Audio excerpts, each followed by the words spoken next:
shorties, Rotational Rick here, talking to you about the area between two curves. I got a question. Why does the photon never pack any bags for his trips?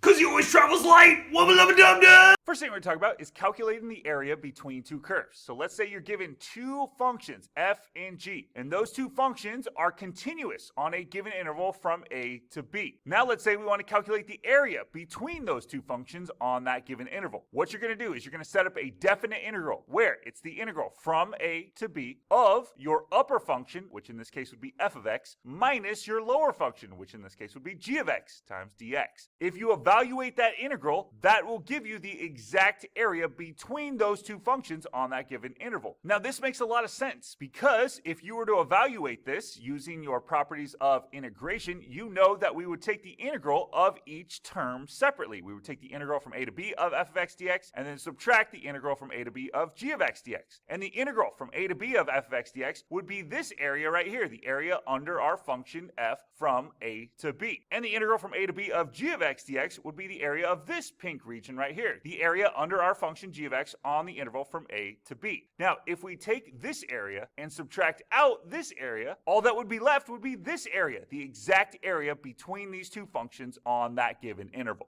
First vocabulary term we're going to talk about is a representative rectangle. That would be a rectangle with width delta x and height f of x sub 1 minus g of x sub 1, where x sub I is in the ith sub interval. The area of this representative rectangle is delta a sub I, which is equal to the height times the width of that rectangle, which is equal to f of x sub I minus g of x sub I times delta x. So what the heck is going on here? Well, if you recall, when we were approximating the area under the curve, we used rectangles at first to approximate the area under the curve. Those were called Riemann sums, and we had left Riemann sums and right Riemann sums. When we wanted to find the exact area under the curve, we then used an infinite amount of rectangles under the curve on a given interval. This is exactly the same. It's just instead of being a rectangle that goes from a function to the x-axis, it's going from a function to another function. So the height of your rectangle is no longer just f of x sub I. It has to be f of x sub I minus g of x sub I because we're finding the area between two functions.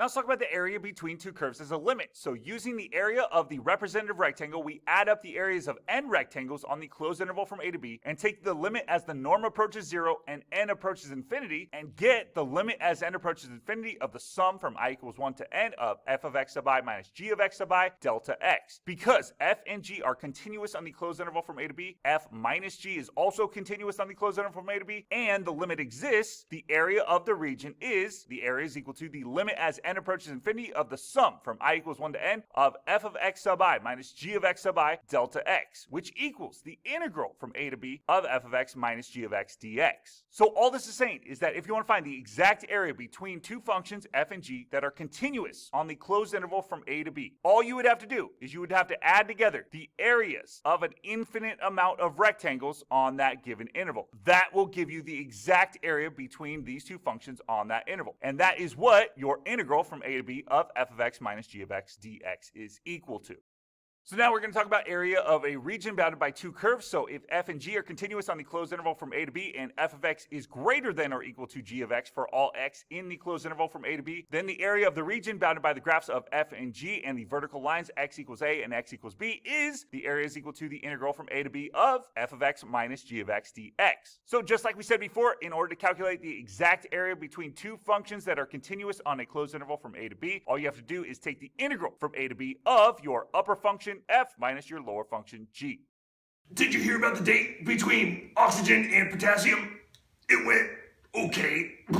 It's example time. Now example 1 says find the area of the region bounded by the graphs of the given function. So here we're given two functions, y is equal to x squared plus 2 and y is equal to negative x. We're also given two vertical lines, x is equal to 0 and x is equal to 1, that are going to bound the area of our region. So in order to find the area between two curves, what we need to do is set up an integral. And in order to set up an integral, we need an interval. What interval are we integrating on? Well, this gives us the x values that are bounding the area of our region. X is equal to 0 and x is equal to 1, meaning our interval is going to be from 0 0 to 1. Next, we need to figure out which of these functions is greater on that given interval. Now, you may know right off the top of your head, and you can just set up your integral right away, the integral from 0 to 1 of your upper function minus your lower function dx. But I don't know right away which one is greater on this specific interval. So what I'm going to do is I'm going to pick some x value on this given interval to plug into each of these functions. I'll then look at the y values that correspond with that x value and see which is greater. That will then tell me which function is greater on that given interval. Now, because both of these functions are y is equal to, I need some way to differentiate them. So I'm going to call this function over here h of x and this function over here p of x. You could have chosen different variables. That's okay. Next, I need to pick some x value on this given interval to plug into each of these functions to see which of these functions is greater on this specific interval. So I'm going to plug in 1/2. If I plug in a half to our first function here for x and simplify, I end up getting a y value of 2.25. Over here, if I were to plug in 1/2 for x and simplify, I end up getting a y value of negative 0.5, meaning that my function h of x is going to be greater on this given interval. Using that information, I can now set up an integral to find the exact area between those two functions on that given interval. So it's going to be the integral from 0 to 1 of my upper function, which in this case is h of x, minus my lower function, which in this case is p of x. So evaluating this integral, I now plug in what each of those functions are equal to. I know h of x is x squared plus 2. That's going to go in here. I know p of x is negative x. That's going to go in here. Now all I have to do is evaluate this definite integral using the fundamental theorem of calculus, and it'll give me the exact area between these two functions on that given interval. So if we were to simplify in here, integrate each term separately, and then use the fundamental theorem of calculus by plugging in 1 for each of the x's and subtracting when we plug in 0 for each of the x's, simplifying, we end up getting the exact area between these two functions on this given closed interval is equal to 17/6.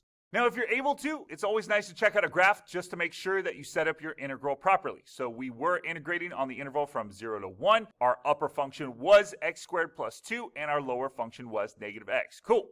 Now example 2 says find the area of the region bounded by the graphs of the given function. So here we're given two functions and we need to find the area between these two functions. So in order to find the area between these two functions, we need to first set up an integral from a to b of our upper function minus our lower function. So our first question should be, what is our interval? What's our a and what's our b? Well, we're not given any information like we were last time. We're not given x is equal to 0, x is equal to 1. So what do? Well, when this happens, that means that these two functions are actually going to intersect at two separate points. And between those two intersection points, there's going to be some area between the two functions, and that's the area that we're going to find. So we need to figure out, where do these two functions intersect? Where does f of x equal g of x? So all we have to do to figure out that is just set these two functions equal to one another and solve for x. How do we solve for x? Well, as you can see, we have an x squared, an x, and a constant. So we're going to get everything to one side of the equation. We're going to add x squared to both sides, subtract 2 from both sides. Now you see we have a quadratic trinomial set equal to 0. And you learned in Algebra 1, in Algebra 2, in Pre-Calc, how to solve a quadratic trinomial. You could either use the quadratic formula or you could factor this in some way. If you were to factor this, this actually factors into the quantity x plus 2 times x minus 1. We can now use the zero product property where we set x plus 2 equal to 0 and x minus 1 equal to 0. Solve both of those equations. We get x is equal to negative 2 and 1, meaning these two functions intersect at these two x values, meaning that we are finding the area between these two functions on that given interval. Next, we need to figure out which of these functions is greater on this specific interval. Now, you may be able to tell. You may be able to look at these two functions and be like, oh, f of x, I know that's going to be greater than g of x on that given interval. Well, then you can set up your integral right away, the integral from negative 2 to 1 of f of x minus g of x. If you don't know that, however, if you're not sure which of these functions is greater on this given interval, you need to plug in some x value on this given interval to our functions and see which produces a greater y value. That will be your greater function. So we have our two functions, f of x and g of x. We're going to plug in some x value on this given interval. How about 0? That would be easy. If I plug in 0 to this function for x and simplify, I get a y value of 2. Over here, if I were to plug in 0 for x and simplify, I get a y value of 0. So clearly, on this given interval, f of x is going to be greater than g of x. So now I can set up my integral from a to b of my upper function minus my lower function, which in this case would be my integral from negative 2 to 1 of f of x minus g of x. Well, look at that. F of x x went in for f of x, g of x went in for g of x. That worked out nicely. So now all I have to do is plug in what each of these functions are equal to for f of x and g of x and evaluate this definite integral to figure out what the area between these two functions are on this given interval. So let's simplify this first, and now we can take the integral of each term separately. We then evaluate this using the fundamental theorem of calculus. We plug in 1 for each of the x's and subtract when we plug in -2 for each of the x's. We simplify each of these, and we end up getting that the exact area between these two functions on this given interval from -2 to 1 is 9/2. And again, it's always nice to confirm with a graph when you're able to see if you set up your integral properly. So it does look like these two functions intersect at x is equal to -2 and x is equal to 1. And it does look like your upper function is 2 minus x squared, whereas your lower function is x. Perfect. Now, example 3 says find the area of one of the regions bounded by the graphs of the given function. So here our two functions are f of x is equal to sine of x and g of x is equal to cosine of x. So if you know what the graphs of these two functions look like, you know that these two functions intersect at an infinite amount of x values, meaning there's an infinite amount of identical areas between these two functions. So that's why the question specifies that we only want to find the area of one of the regions bounded by the graphs. So in order to find the area between these two functions, we need to set up an integral from a to b of our upper function minus our lower function. So our first question should be, what is our interval? What's our a value? What's our b value? Well, in order to figure out that, we need to figure out where do these two functions intersect. Now, as we said before, these two functions actually intersect at an infinite amount of points, but we need two consecutive x values at which they intersect. That way we can find the area of one of the regions between these two given functions. So you may know off the top of your head two consecutive x values where these functions intersect. But if you don't, you can just set them equal to each other and solve for x. So how do I solve this for x? Well,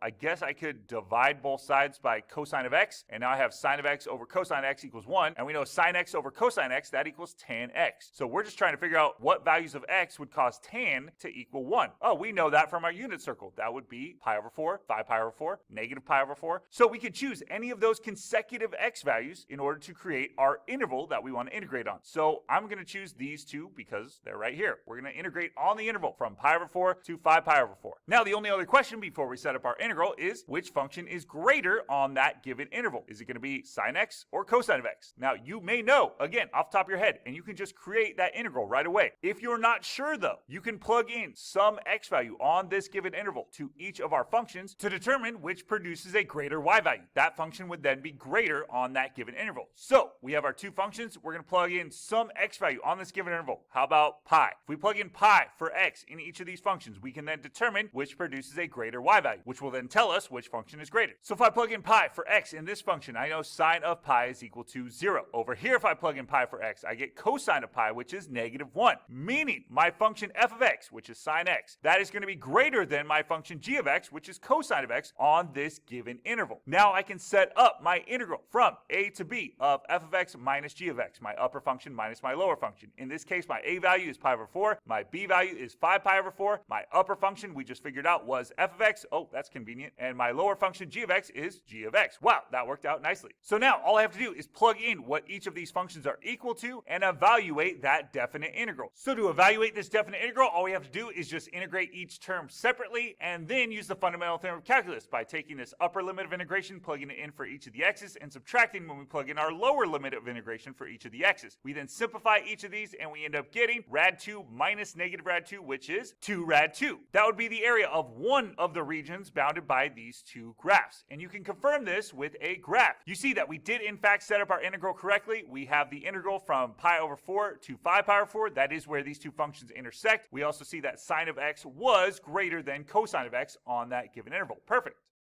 Now, example 4, we again want to find the area of the region bounded by these two functions. So, how do we do this? Well, again, we want to create an integral from a to b of our upper function minus our lower function. So, we need to first figure out what is our interval, what's our a value, what's our b value. And in order to figure that out, because we're not given any information about that, we need to figure out where do these two functions intersect? Where does f of x equal g of x? If the two functions equal one another at 2 or more x values, we know that there has to be some area between them on those given intervals. So, we're going to set f of x equal to g g of x and solve for x. Well, since we have terms with different degrees, we're going to get everything to one side of the equation and set it equal to 0. So I'm going to add x squared to both sides, subtract 2x from both sides. I get 3x cubed minus 12x is equal to 0. So how do I solve this for x? Well, each of these terms has a 3x I can factor out. And now in here, I have x squared minus 4, which is a difference of squares. And this particular difference of squares we know factors into x plus 2 times x minus 2. Now we have three things multiplied together to equal 0. So by the zero product property, either this is equal to 0, this is equal to 0, or this is equal to 0. So we set each of these things equal to 0 and solve for x. Here we get x is equal to 0. Here we get x is equal to negative 2. Here we get x is equal to positive 2. So we have three x values at which these two functions intersect. Now what does that mean for this problem? Well, because they intersect at three separate x values, that means there's going to be two different areas between these two functions. So we need to set up two different integrals this time, and they're going to be on two separate intervals. The interval from negative 2 to 0 and 0 to 2. Now our next step would be to figure out which function is greater on our given interval. But here again, we have two separate intervals. So we need to figure out which function is greater on each of the intervals. So we have to do this process twice. If you know right away which function is greater, you can automatically set up your integrals. But I don't know which function is greater on each of these intervals. So I'm going to have to plug in some x value on each of these intervals to each of our functions to figure out which produces a greater y value. So we'll start with this interval from negative 2 to 0. We're going to plug in some x value on that interval to each of these functions to see which gives us a greater y value. So how about negative 1? If I plug in negative 1 for x in this function, I get a y value of 6. If I plug in negative 1 to this function for x, I get a y value of negative 3. Meaning, on this given interval, f of x is greater than g of x. So I would set up my integral from negative 2 to 0 of f of x minus g of x dx. What about on this interval? Well, I plug in some x value on this interval to each of our functions for x and see which produces a greater y value. So how about 1? If I plug in 1 for each of the x's in my f function and simplify, I get a y value of negative 8. If I plug in 1 for x in my g function and simplify, I get a y value of 1. Meaning on this given interval, g of x is actually the greater function. G of x is greater than f of x. So to find the area between the two functions on this interval, I would set up my integral from 0 to 2 of g of x minus f of x dx. So again, because these two functions intersect at three separate x values, that means there's two separate intervals where we have area between the two functions. So in order to find the area between these two functions, I need to set up two different integrals, one for each of the intervals. One would be the integral from negative 2 to 0 of f of x minus g of x. One would be the integral from 0 to 2 of g of x minus f of x. Now I plug in what each of those functions are equal to in each of these integrals here. I simplify in each of these brackets before I integrate. All we have to do is just integrate each term separately, and now I can use the fundamental theorem of calculus here and the fundamental theorem of calculus here in order to find each of these areas and add them together. So when I use the fundamental theorem of calculus here, I plug in my upper limit of integration for each of the x's and subtract when I plug in my lower limit of integration for each of the x's. When I use the fundamental theorem of calculus here, I plug in my upper limit of integration for each of the x's and subtract when I plug in my lower limit of integration for each of the x's. I then simplify each of these parentheses, and I end up getting that the area between these two functions on the integral from negative 2 to 0 is going to be 12. The integral between each of these functions on the interval from 0 to 2 is also going to be 12. So if I add together those two areas, I get that the total area between these two functions on each of these separate intervals is 24.